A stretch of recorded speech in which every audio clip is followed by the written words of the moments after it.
Hey, ¿cómo están? ¿Cómo han pasado? Sean bienvenidos a un nuevo episodio del podcast Escuela Lean. Es un gusto que nos acompañen una vez más, nosotros acá tras cámaras, ustedes por el otro lado, en este hermoso formato de los podcasts, que es mucho más audio que video, pero realmente es un formato súper interesante que cada vez vamos creciendo. Muchas gracias a la gente que se suscribe al podcast, tanto en Apple Podcasts, Google Podcasts, Spotify sobre todo, y también en YouTube, ¿no? Que por ahí ya a un rato no hacemos tanto video, pero más audio, ¿no? Pero igual ya haremos un poco más de video a futuro. Gracias por eso. Y el día de hoy también tenemos una invitada súper especial que ya le voy a presentar cómo se debe. Obviamente una persona súper experta en su área que nos va a contar lo que se dedica y también muy enfocado a este tema, ¿no? Mejora continua, lo que hablamos, tema de Lean, mejora continua, que también está, cada uno está en su arista. Y como siempre intentamos tener gente que posiblemente los temas son medio similares, pero cada uno tiene su punto de vista, su experiencia, su anécdota que nos va contando y realmente, como siempre digo, el que aprende más de los podcasts soy yo mismo, porque es el que está, recibe de frente todo ese feedback, digamos, toda esa comunicación con los invitados, entonces es genial. Y también, obviamente, poder transmitirles a ustedes todo lo que estamos aquí conversando. Bien, como les decía, hoy también tenemos un invitado súper especial, y estoy en Ecuador, esta persona está en México, y el día de hoy nos acompaña Olivia Gallardo. ¿Qué tal, Olivia? ¿Cómo estás? Bienvenida. Hola Alfredo, mucho gusto y muchas gracias por la invitación. Estoy muy bien y muy contenta de estar aquí. Muchas gracias. Genial, Oliva. Gracias por tu tiempo. Muchísimas gracias por tu espacio de tu descanso, me imagino, los laborables. Muchas gracias por el tiempo y igual por darse ese espacio de ir conversando con nosotros un poquito aquí, unos minutos en este espacio. Genial, Olivia. Me gustaría que te presentes un poquito, que nos cuentes qué haces, a qué te dedicas, o sea, qué estudiaste, en qué estás actualmente. Claro que sí, con gusto. Bueno, yo soy una mujer que ya en este punto de la vida estoy ya jubilada, más no retirada, que es lo que me han dicho que diga siempre, porque sigo haciendo cosas y sigo tratando de contribuir a este fascinante mundo de la excelencia operacional. Eh, yo estuve trabajando en la industria por más de 40 años.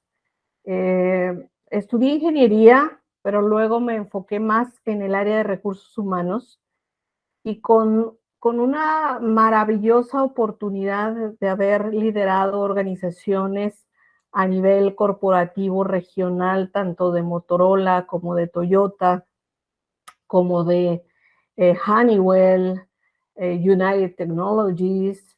O sea, he estado casi en todas las industrias y la parte de Lean me dio la oportunidad hace más de 30 años que yo estoy en medio de esta filosofía, digamos, me dio la oportunidad de sinergizar todos estos principios y hacerlos parte de todo lo que es la función de recursos humanos, su propia evolución, ¿no? Hacia la mejora continua y también integrar algunos aspectos de Six Sigma, porque al trabajar yo en Motorola, pues Motorola fue el desarrollador de Six Sigma también. Entonces he tenido la fortuna de haber trabajado para las dos corporaciones que han tenido las dos filosofías más relevantes e importantes de los últimos tiempos, ¿no? Al menos de los últimos 40 o 50 años.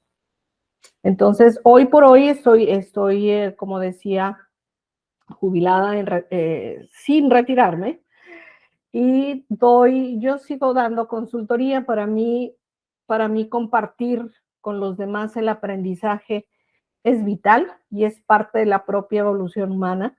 Entonces sigo dando mentorías o coaching a equipos, a líderes y comparto tanto mi conocimiento y experiencia funcional como cómo se integra toda la organización en esos elementos de excelencia operacional, porque el enfoque es organizacional. Entonces, esta es la parte que casi nadie toca tanto.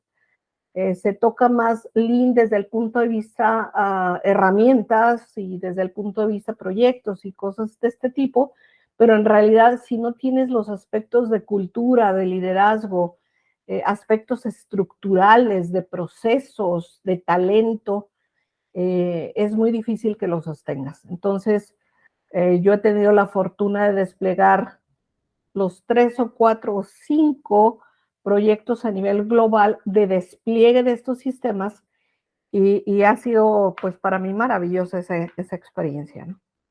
¿Quién lo iba? Si ven el calibre de invitada que tenemos el día de hoy, que justo trabajaban en esas dos grandes empresas de grandes filosofías, como nos comentó Olivia, me parece genial y de hecho, pues, sobre todo tu experiencia, ¿no? En esa parte, ¿no? O sea, es alguien que ha vivido el proceso, digamos, tal cual, y ha ido evolucionando muy bien, como dices tú, cómo van evolucionando también estas filosofías también en esa parte. Sí. Y justo tocaste, ¿no? Tú te enfocaste mucho más ya en el tema de recursos humanos. Me imagino después de haber pasado también por algunas etapas normales, digamos, de tu vida profesional, y vas también caminando en esa parte. Y, y muchas veces todavía creo que el tema de la gente, que todavía como que se va quedando un poquito al último, evoluciona un poquito más. Tal vez el tema de pandemia ayudó en algunos aspectos, ¿no? Ahora justo tú estábamos conversando online, ¿no? Creo que se aceleró mucho ese tipo de cosas. ¿Y cómo ha sido para ti, en tus experiencias, esa evolución, ¿no? O sea, desde cosas muy básicas, no sé, desde un tema de selección de la gente, del tema de carrera de la gente, ¿no? Porque te digo algo porque ahora es normal, ¿no? Los chicos millennials o centennials, y es muy raro que se quede muchos años en una empresa, por ejemplo. O sea, es muy rápido ese cambio de un lado al otro. Entonces, en tu experiencia, ¿cómo le ves eso? ¿Es normal? ¿Es un proceso natural, digamos? ¿O falta algo en las empresas para que la gente se quede más tiempo ahí en esa parte, ¿no? ¿Cómo has visto esa evolución, no? Sí, gracias por la pregunta. Esa es una pregunta de lo más interesante. Yo típicamente cuando desarrollo los aspectos de recursos humanos, tiendo a hablar un poquito también de dónde venimos, de dónde viene esta función que nace casi con el siglo pasado, desde la revolución industrial, y cómo va evolucionando de ser un factor exclusivamente de relaciones laborales o sindicatos y cosas administrativas, ¿no? Una función de pagarle a la gente, contratar a la gente, despedir a la gente, de este aspecto tan transaccional de la función de recursos humanos, pasando por la época y la etapa de los 90, donde se despliegan los aspectos de productividad, de la globalización, que tuvo un impacto importantísimo para la función de recursos humanos, precisamente porque, y el nombre de recursos humanos viene mucho de los aspectos de productividad, porque se veía como un recurso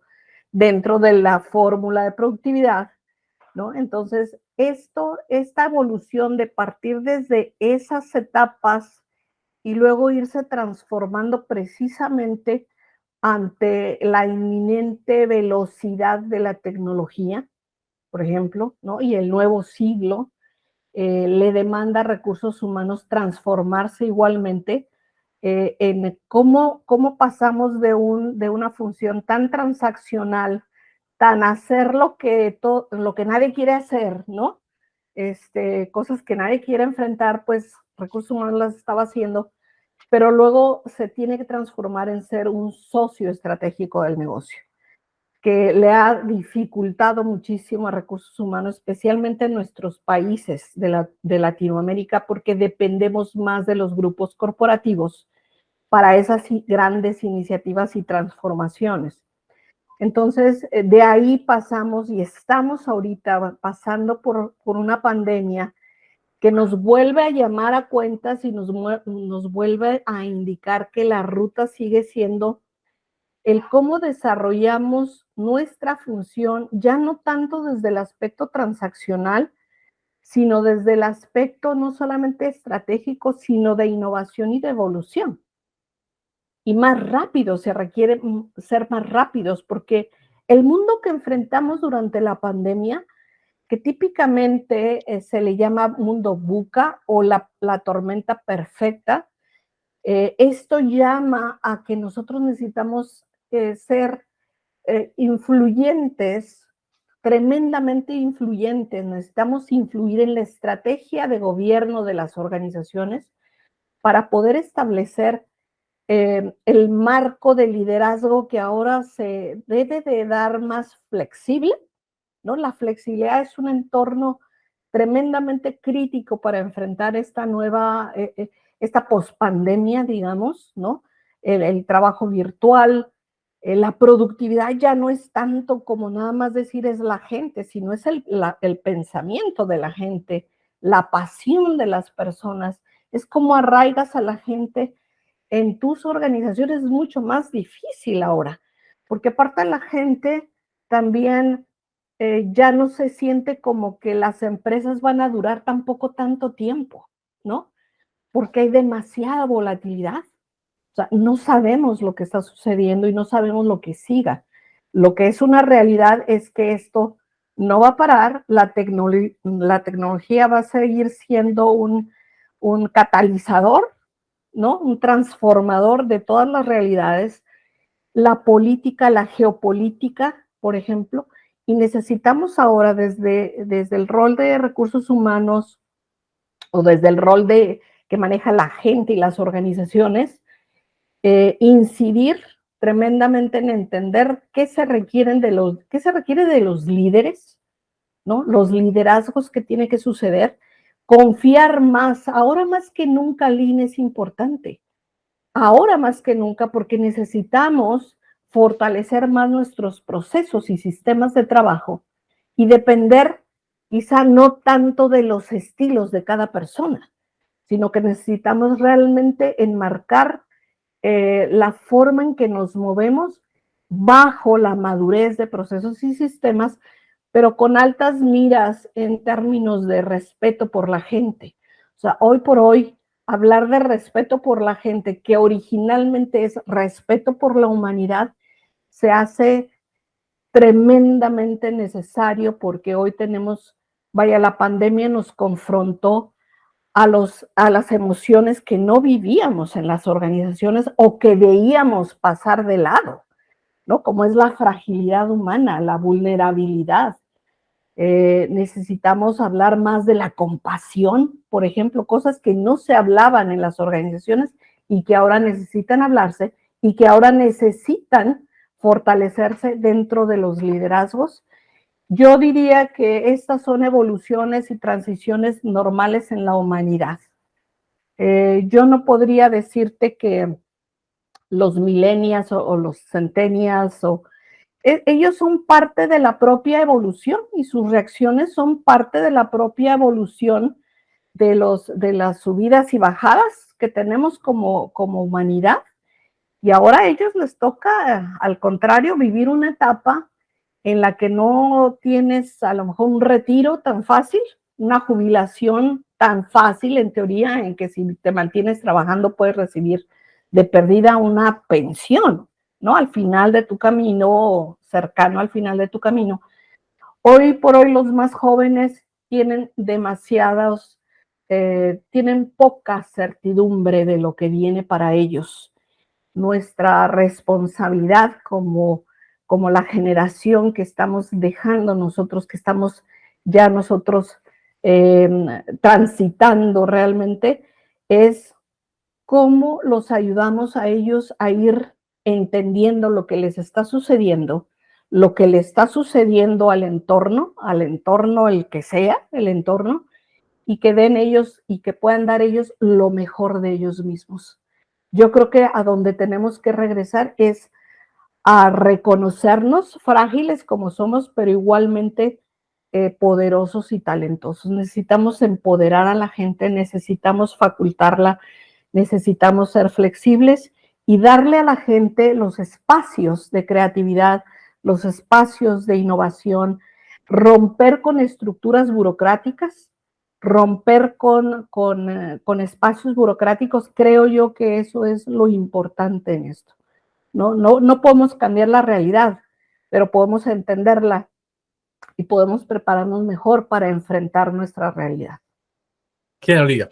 ¿Y cómo es el tema bueno, en tu caso, me comentas en Troll, en Toyota, y yo también entendería que en ese camino también te formaron, ¿no? O sea, fuiste aprendiendo también de ellos, obviamente, un tema cultural.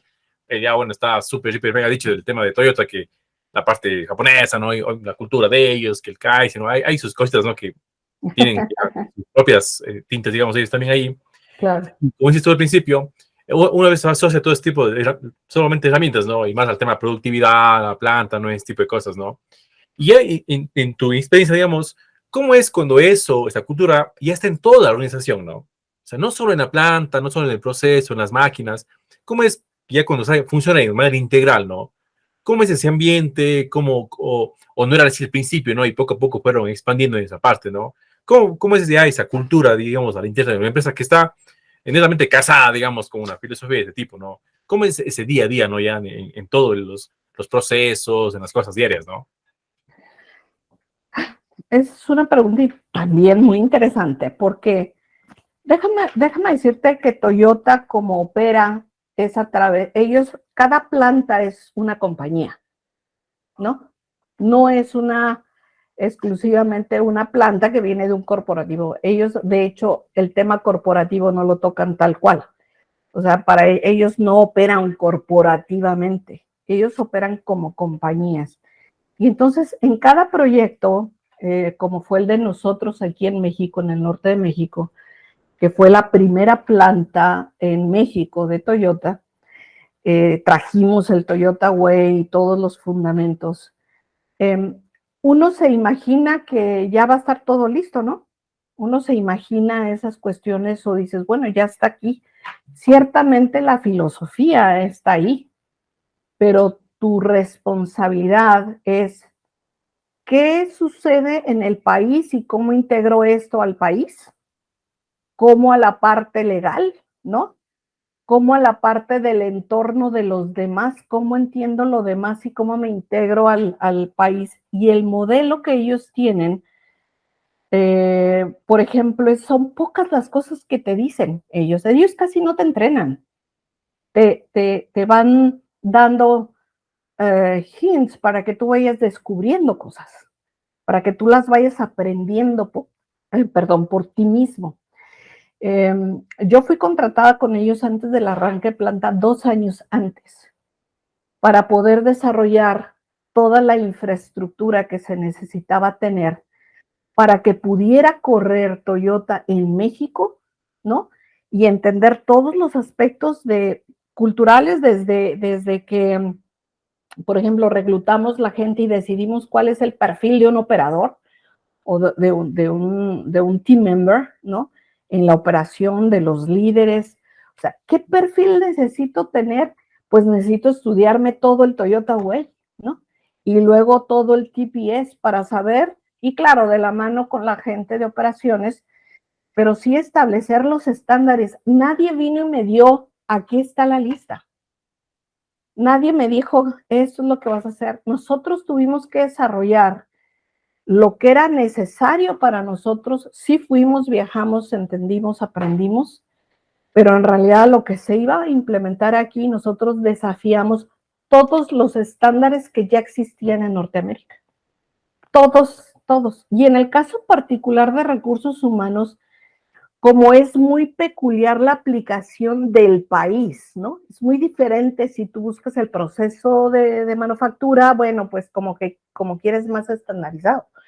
Pero la parte de la gente, la parte de la cultura, la parte de qué hacer con toda la infraestructura de recursos humanos, pues tuvimos que desafiar todo. Y te voy a dar un ejemplo nada más para darte una idea.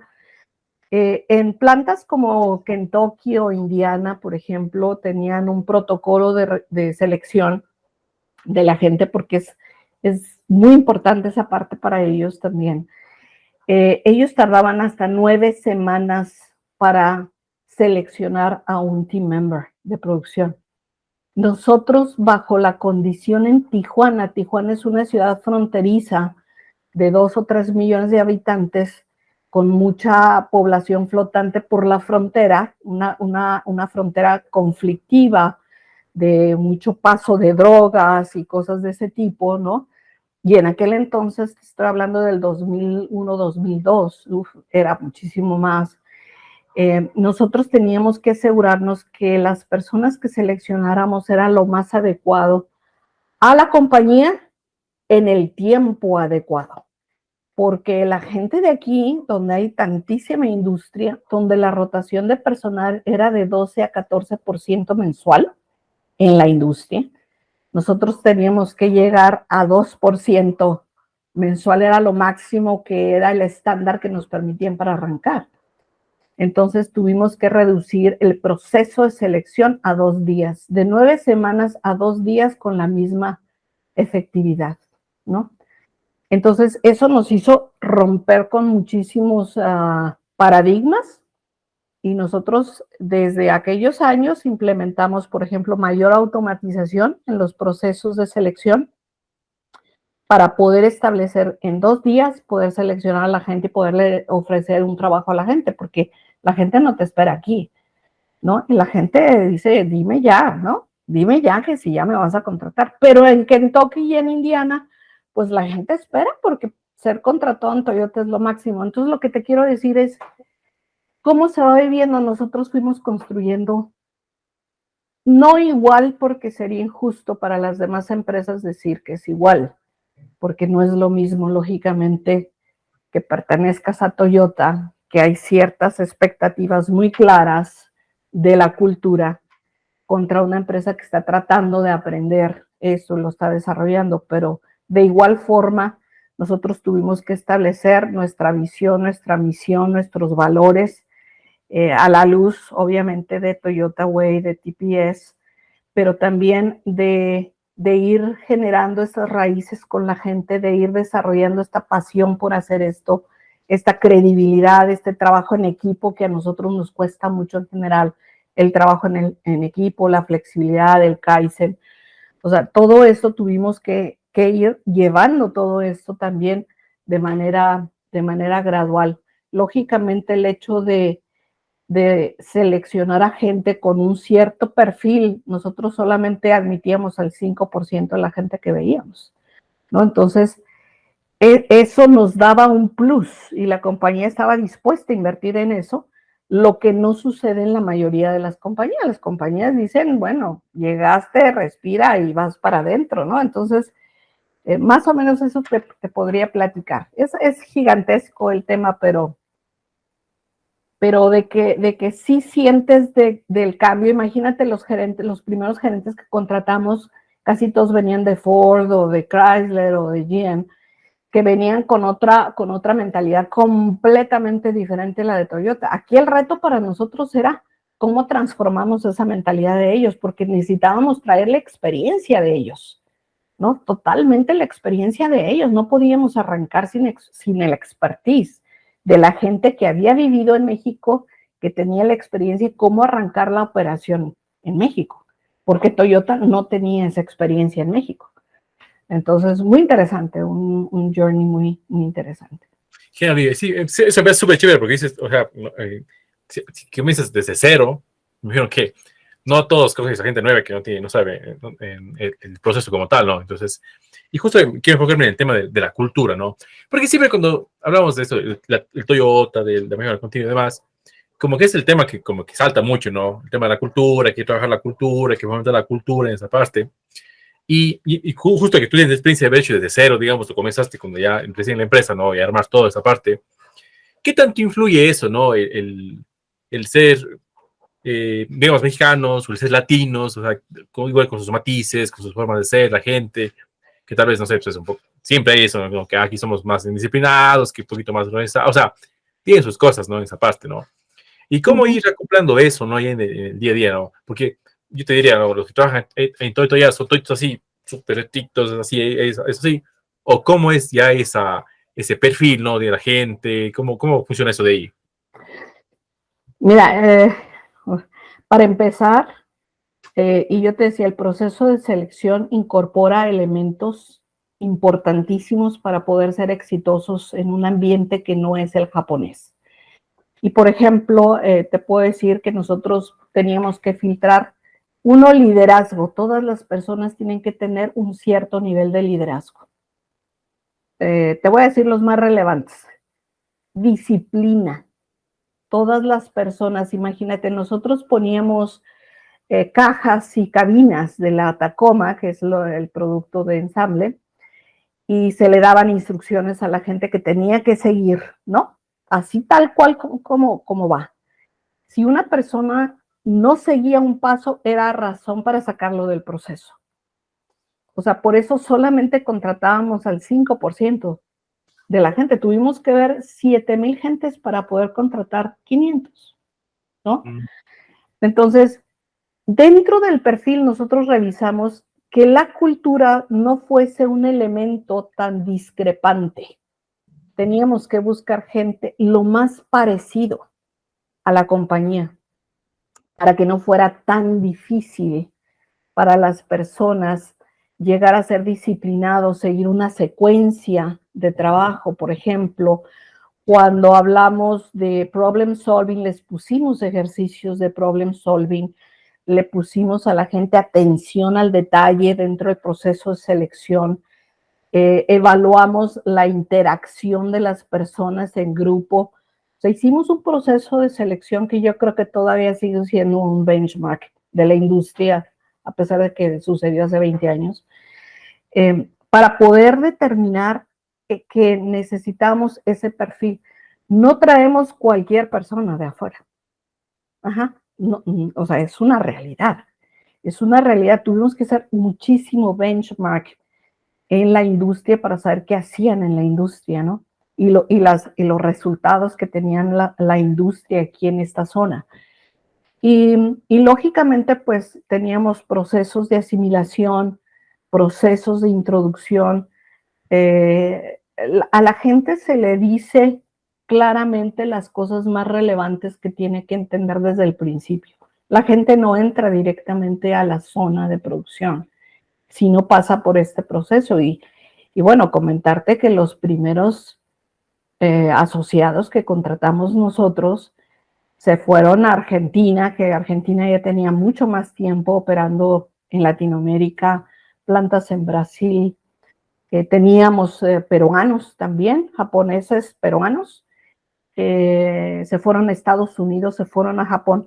El tremendo entrenamiento que se les da a ellos es lo que facilita que ellos asimilen la cultura muchísimo más fácil. Ellos ya traen ciertas cosas, cierto perfil, pero hay una gran inversión en su capacitación, en su asimilación y en el entendimiento, Alfredo, el entendimiento de por qué y para qué se hacen las cosas. A la gente se le da mucho espacio para pensar, mucho espacio para entender, mucho espacio para equivocarse y aprender. Es muy distinta la manera en que se le pide al líder ser líder, ¿no? O sea, el líder básicamente es un facilitador, no es un dictador.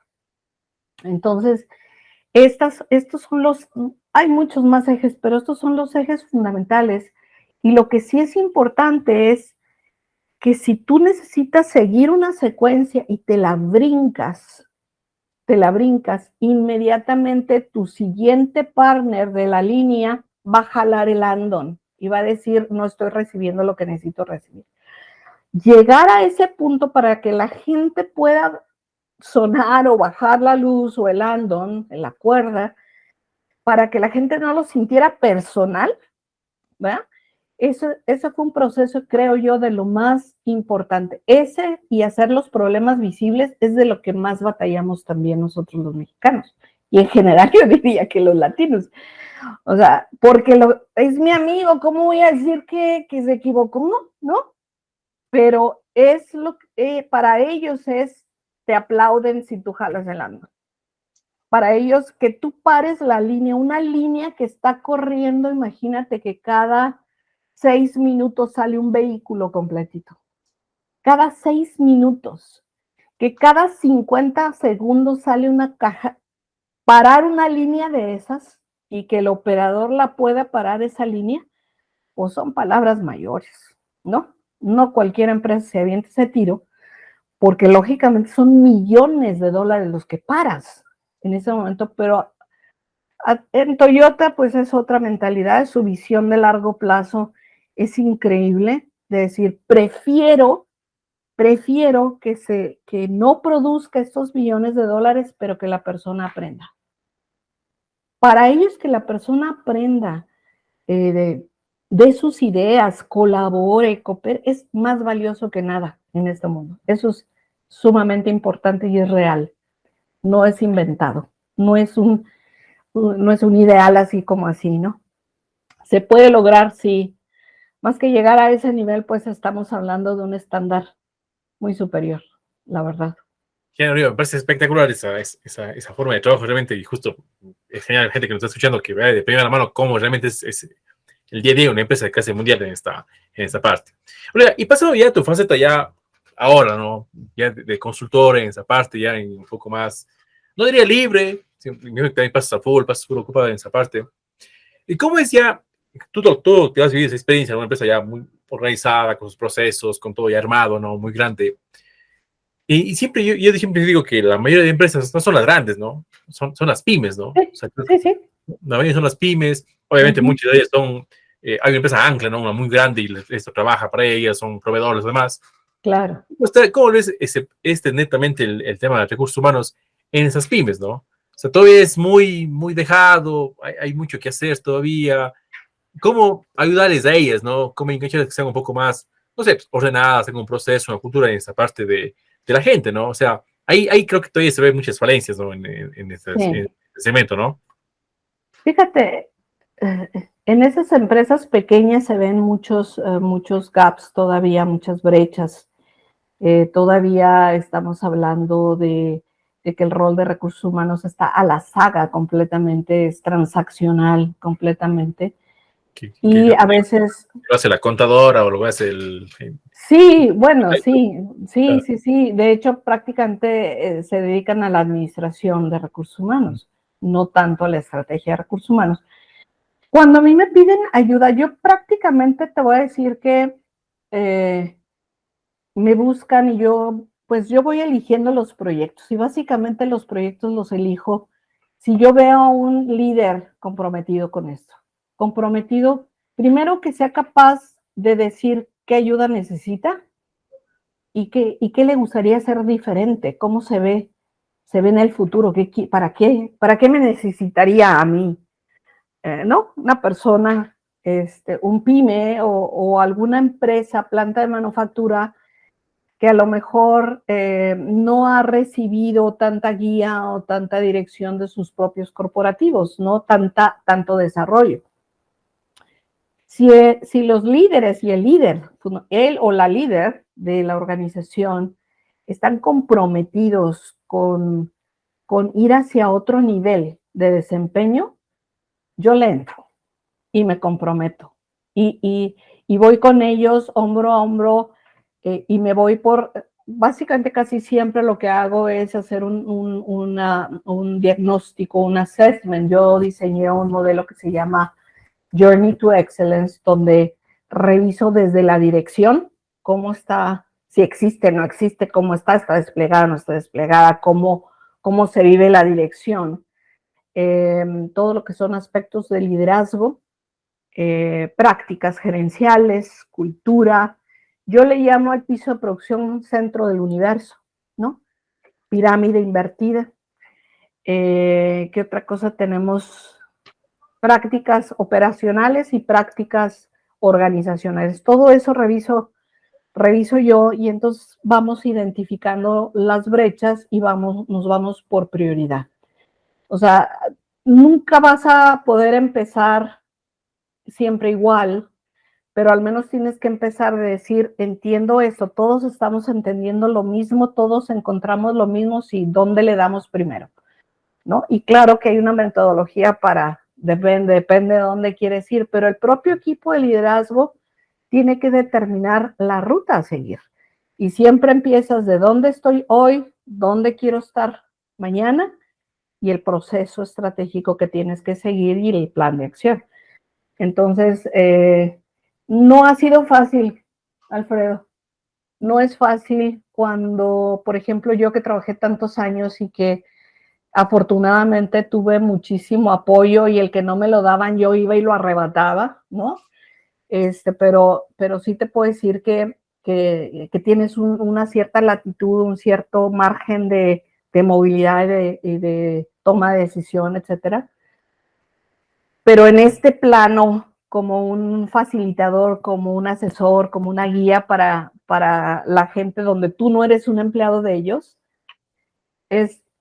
tu nivel de influencia tiene que ser mucho mayor y tu nivel de frustración necesita ser muy amplio, ¿no? tu margen de frustración casi no te debes de frustrar, pero no es sencillo y yo puedo ver en las empresas, en las pymes y en las empresas que no han alcanzado sus niveles de evolución, que todavía no baja el agua suficiente en el río, como dicen, porque todavía no les duele suficiente. Todavía dependen de una mano de obra muy barata en comparación a pagar algo en Estados Unidos o en Europa, por ejemplo. Todavía los líderes a veces no se dan cuenta de todo el waste que tienen alrededor. Y ellos tratan de, solamente su única visión es cortar costo, y eso no es productividad. Productividad es realmente llevar los procesos, la madurez de los procesos, la gente y la mejora continua a la par, vas creciendo.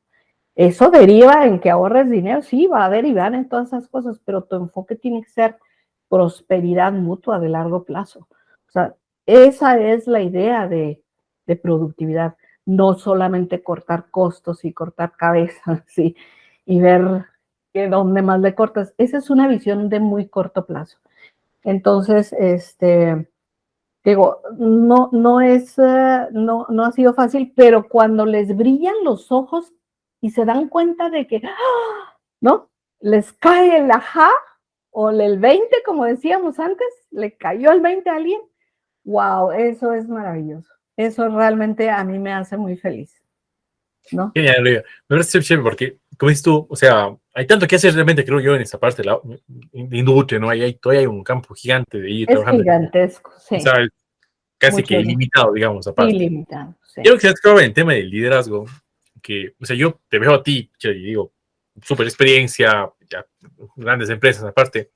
¿Y cómo ves, en cambio, a los líderes jóvenes, digamos, digo, que tienen un millón de información a su disposición, que tienen para, me inscribo en un curso, sigo algo y sigo estudiando, y bueno, que eso ha cambiado, creo, mucho por el tema de tecnología?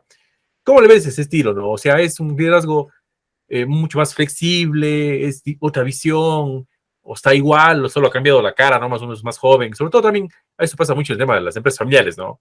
Que tal vez el Sí. hijo es igual al papá, pero el nieto sigue siendo igual, entonces no hay un avance, o a veces sí.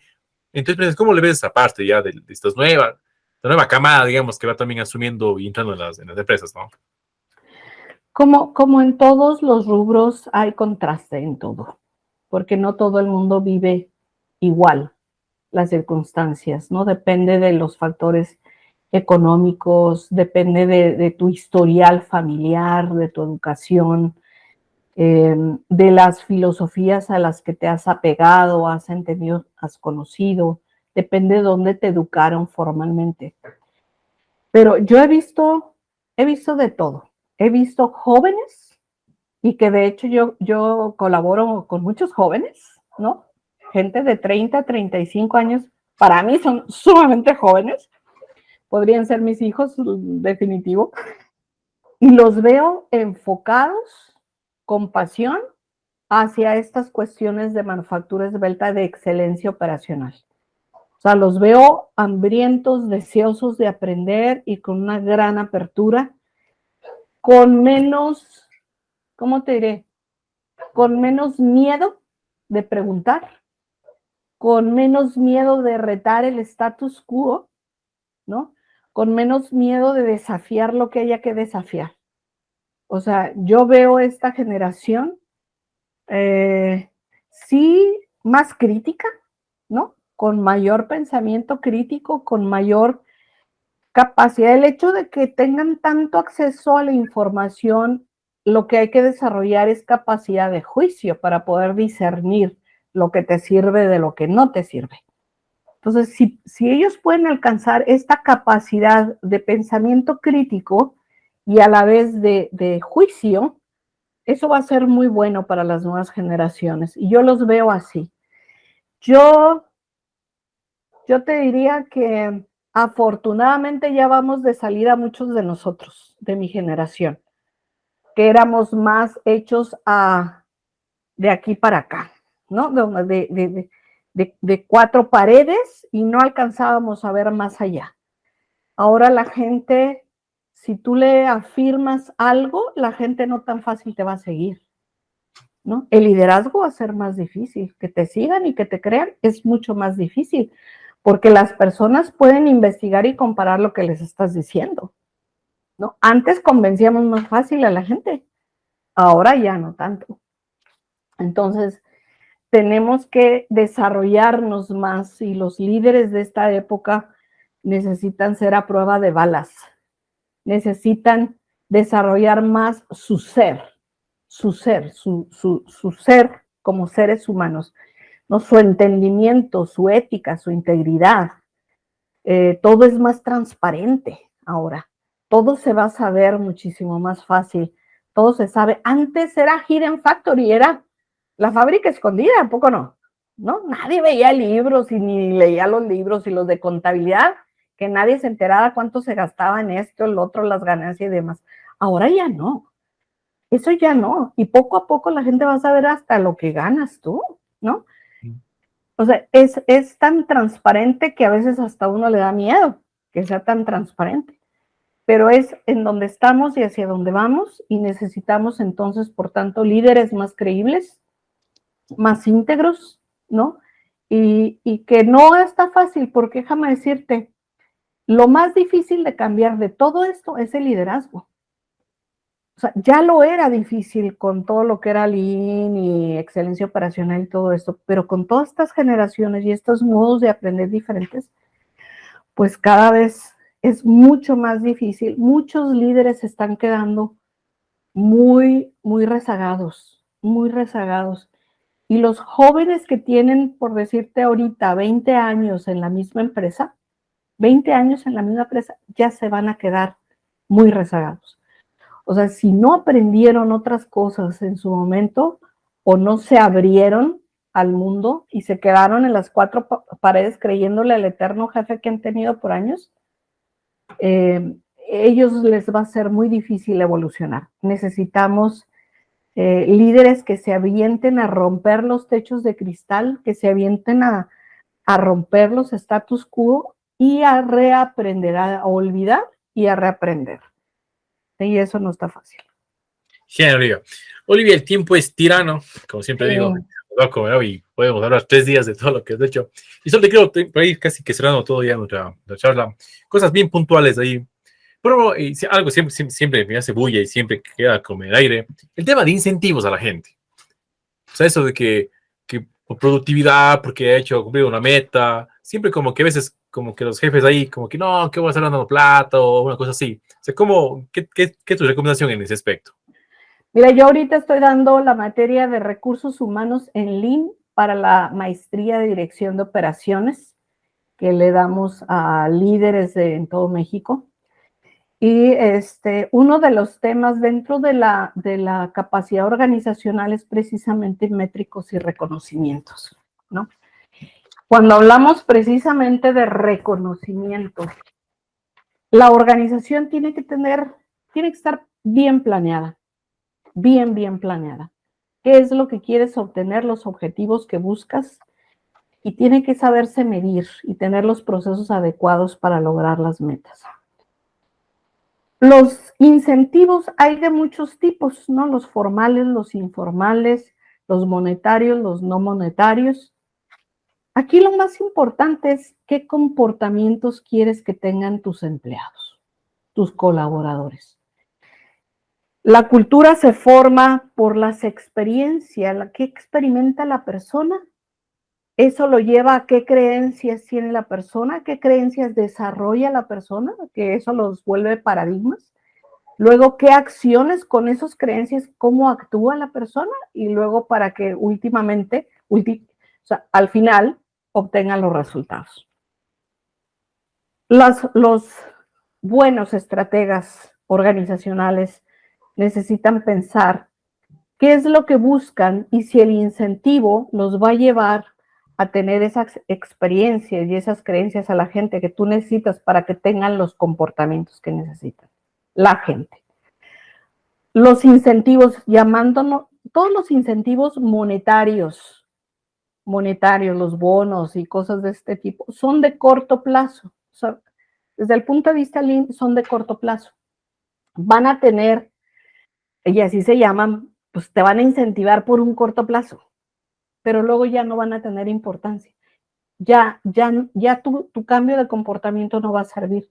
Si el incentivo lo estás usando para complementar la falta de un paquete de prestaciones y compensación adecuado, pues estás mal, vas a perder dinero nada más ahí.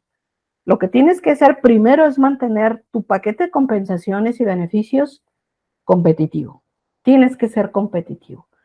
Porque si tú le vas a dar un bono de productividad o de desempeño, tienes que ser algo que vaya siendo aspiracional, por un lado, aunque tú sepas que es el corto plazo, lo tienes que ir creando aspiracional y que es alcanzable. Y de ahí, ese es el plus, es el extra del paquete de compensaciones. No es, o sea, es como que si se dan los resultados, se va a pagar solito, pues, ese incentivo, se va a pagar solo. O sea, si tú le preguntas a un contador, el contador te va a decir todo es dinero y todo es costo. Bueno, pues por eso tienes que trabajar distinto con el contador, ¿no? El contador va a hacer libros, corto plazo, con todo respeto a la audiencia que sea de contabilidad. Por eso necesitamos financieros, gente que tenga una estrategia mental financiera. Entonces, lo más importante es que no hay nada que le des a las personas, nada, incentivos, bonos, placas, reconocimientos que le des a las personas, que tú no tengas una intención detrás de qué es lo que va a cambiar en cuanto a comportamientos de la persona, ¿no? Y que el entorno le permita hacer eso a la persona. O sea, la persona por sí misma no lo va a hacer, sus ideas, no lo va a hacer por sí misma. Necesitas que todo el entorno sea como un engranaje, ¿no? Entonces, por eso no es tan sencillo hablar de estas cuestiones. Pero sí te voy a decir nada más rápidamente, en Toyota, la forma en que lo hicimos aquí es todas las personas cada año recibían un bono de desempeño. No era un bono del mes o de la semana, era un bono por los resultados de todo el año y ese bono se daba por tus resultados, lo que obtuviste. Y la parte del incentivo del mérito, lo que iba a tu incremento salarial, como es un impacto de largo plazo el salario, entonces se daba, el mérito era por la forma en que alcanzaste los resultados, los procesos que seguiste.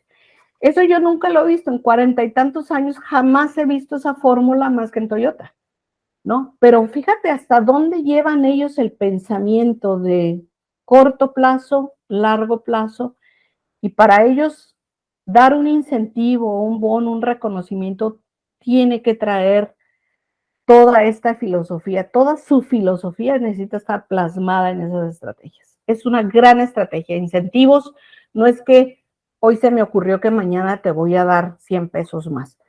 Eso es casi darte un balazo en el pie, casi. Genial, Oliva, me parece súper bien lo que tú justo marcas lo último, es súper chévere esa visión en tema de incentivos. Pues es complejo, y realmente creo que no muchos lo hacen y algunos lo hacen, pero como dices, no lo hacen tan bien, digamos, en esa parte. No lo hacen tan conectado, ni tan planeado, ni con la intencionalidad. Esas son las diferencias. Buenísimo, Olivia. Olivia, ha sido un gustazo tenerte por aquí. Un El tiempo es tirano y se nos vuela y después podemos estar aquí 3 días hablando del tema que hay. Sí. Es un universo, como esto es algo gigante realmente. Y buscarle, condensarle en poquitos minutos. Olivia, para ir terminando, ¿dónde la gente te puede encontrar? ¿Cómo estás? Yo te encontré por LinkedIn. ¿Dónde más estás? Cuéntanos un poquito de eso. Sí. Yo estoy en LinkedIn como Olivia Gallardo. También tengo a Cata Organizational Excellence, como la firma, también está en LinkedIn. Y bueno, ahí tienen mis datos, mi información de correo. Mi página es www.cata-medioOX.com. Ahí también tienen mi información. Muchísimas gracias para todos. Genial, Olivia. Olivia, un gustazo haber tenido por aquí. Mucho tiempo y ojalá nos podamos ver en una próxima ocasión. Muchas gracias a ti. Saludos a todos. Gracias. Buena tarde.